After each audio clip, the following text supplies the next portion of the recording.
nama saya Dican Hafifah dengan NIM 2022-011-008. Pada kesempatan kali ini, saya akan mempresentasikan tugas dari mata kuliah pengantar akuntansi 2 yang berjudul Perseroan, Pendirian, Transaksi Saham, dan Dividen. Oke, langsung saja ke pembahasan yang pertama, yaitu apa saja sih karakteristik perseroan? Yang pertama itu mendapat modal dalam jumlah yang besar.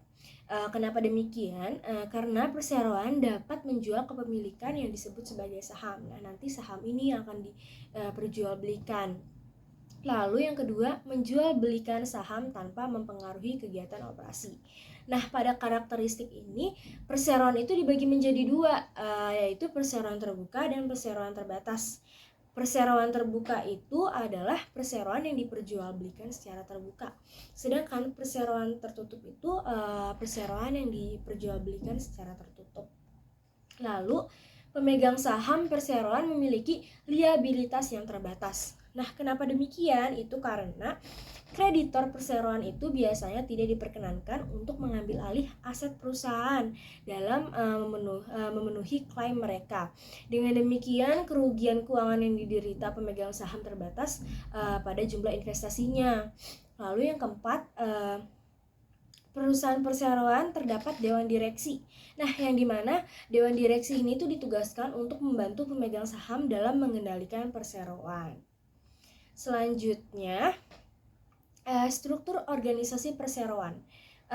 Selain dewan direksi itu terdapat apa saja sih? Yang pertama itu terdapat pemegang saham yang dimana bertugas mengendalikan perseroan dengan cara memilih dewan direksi. Lalu juga terdapat dewan komisaris yang bertugas memantau dewan direksi. Lalu yang ketiga terdapat dewan direksi sendiri yang bertugas memantau manajer puncak dan manajer puncak yang bekerja sama dengan karyawan dalam menjalankan tugas. Selanjutnya, mendirikan perseroan di Indonesia. Yang pertama itu, pendiri harus memeriksa apakah nama perseroan yang diajukan belum digunakan oleh perusahaan lain. Nah, hal ini tuh dapat diperiksa melalui kantor Menteri Perdagangan. Yang kedua, seluruh pendiri harus menandatangani akte perusahaan di depan notaris. Kemudian notaris memasukkan aplikasi pendiri ke kantor Menteri Hukum dan HAM. Akte pendirian harus mencakup anggaran dasar perusahaan, informasi lain berkait dengan pendirian perusahaan. Nah, dalam membuat akte perusahaan pendiri dapat diwakilkan oleh orang lain dengan memberi kuasa pada pengacara. Selanjutnya, akte tersebut diduplikasi di tambahan Berita Negara Republik Indonesia. Selanjutnya, apa saja sih kelebihan dan kekurangan perseroan? Nah, untuk yang kelebihan, yang pertama itu keberadaan yang terpisah. Maksudnya itu sebuah perseroan itu terpisah dari pemiliknya. Mungkin dalam contohnya itu melaporkan perpajakan. Sedangkan kalau perusahaan dan pemilik-pemilik, jadi harus terpisah. Nah, yang kedua itu umur perusahaan yang panjang. Maksudnya itu di mana umur perseroan terpisah dari pemiliknya. Jika pemilik mengalami meninggal dunia, dan hal itu tidak mempengaruhi atau membuat perseroan tersebut berhenti. Dan memperoleh modal dalam jumlah yang besar.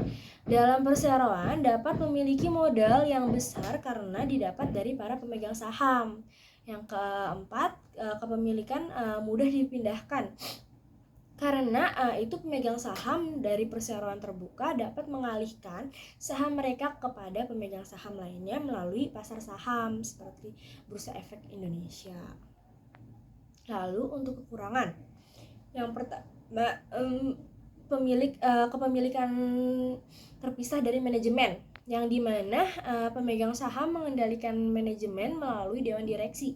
Nah, dewan direksi itu harus mewakili kepentingan pemegang saham, akan tetapi saat dewan direksi tidak sepenuhnya independen terhadap manajemen, bisa saja dewan direksi dan manajer bertindak tanpa mewakili kepentingan pemegang saham. Lalu yang kedua ada pajak ganda atas dividen. Itu karena sebagai entitas hukum terpisah, perseroan itu adalah subjek pajak dengan laba neto yang dibagikan sebagai dividen akan dikenakan pajak dalam pajak penghasilan perusahaan dan dikenakan lagi dalam pajak penghasilan pribadi. Lalu biaya regulasi, yang dimana perseroan itu harus memenuhi ketentuan-ketentuan seperti standar akuntansi dan peraturan yang diterbitkan oleh otoritas jasa keuangan atau OJK. Lalu terdapat ekuitas pemegang saham.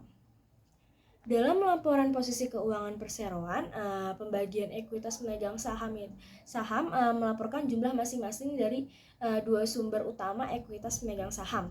Nah, sumber yang pertama itu ada modal yang diinvestasikan ke perseroan oleh para pemegang saham. Lalu yang kedua adalah laba neto yang ditahan dalam bisnis. Nah, di sini juga ada terdapat contoh bagian ekuitas pemegang saham dari laporan posisi keuangan. Nah, lalu di sini ekuitas pemegang saham yang dimana modal disetor saham biasa sebesar 330 juta ditambah saldo laba 80 juta sehingga total ekuitas pemegang sahamnya 410 juta. Lalu terdapat modal disetor yang diperoleh dari penerbitan saham. Yang pertama itu karakteristik saham. Jumlah modal dasar perseroan disebutkan dalam akta pendiriannya. Nah, sisa saham yang berada dalam kepemilikan para pemegang saham itu disebut saham yang beredar. Oleh karena itu, perseroan memiliki kewajiban yang terbatas. Kreditor tidak dapat mengeklaim aset pribadi pemegang saham.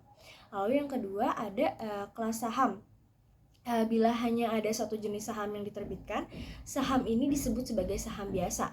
Dalam hal ini, setiap saham biasa itu memiliki hak yang setara untuk menarik para investasi yang lebih luas. Perseroan dapat menerbitkan satu jenis saham atau lebih dengan berbagai keistimewaan. Contohnya itu adalah keistimewaan untuk memperoleh dividen yang lebih dahulu. Saham semacam ini biasanya itu disebut sebagai saham preference. Yang ketiga ada penerbitan saham. Saham seringkali diterbitkan oleh perseroan pada harga lain nilai nominalnya, karena nilai nominal saham secara sederhana merupakan modal hukumnya. Harga jual saham yang ditetapkan oleh perseroan itu tergantung pada berbagai faktor yang seperti kondisi keuangan, catatan pendapatan, dan catatan dividen perseroan. Selanjutnya, akuntansi untuk dividen. Dalam akuntansi untuk dividen itu terdapat menjadi dua. Yang pertama itu ada dividen kas dan yang kedua ada dividen saham. Untuk dividen kas itu merupakan pembagian pendapatan secara tunai oleh perseroan kepada pemegang saham, dan biasanya terdapat 3 kondisi yang harus dipenuhi sebuah perseroan untuk membayar dividen kas, yaitu yang pertama jumlah saldo laba yang harus memadai, yang kedua jumlah kas yang harus memadai, dan yang ketiga tindakan formal yang harus dilakukan dewan direksi. Nah, untuk dividen saham itu pembagian lembar saham kepada para pemegang saham. Nah, biasanya itu yang dibagikan juga adalah saham biasa dan diterbitkan untuk para pemegang saham biasa. Selanjutnya, transaksi saham terasuri. Sebuah perseroan itu dapat membeli saham miliknya untuk dijual kembali kepada karyawannya untuk diterbitkan kembali sebagai bonus untuk karyawannya atau untuk mendukung nilai pasar saham tersebut. Saham yang telah diterbitkan oleh sebuah perseroan itu dan kemudian diperoleh kembali disebut sebagai saham terasuri. Metode akuntansi yang biasa digunakan untuk membeli dari pembelanjaan kembali saham terasur adalah metode biaya. Saat saham dibeli oleh perseroan, modal disetorkan dikurangi dengan mendebit saham terasur sebesar biayanya.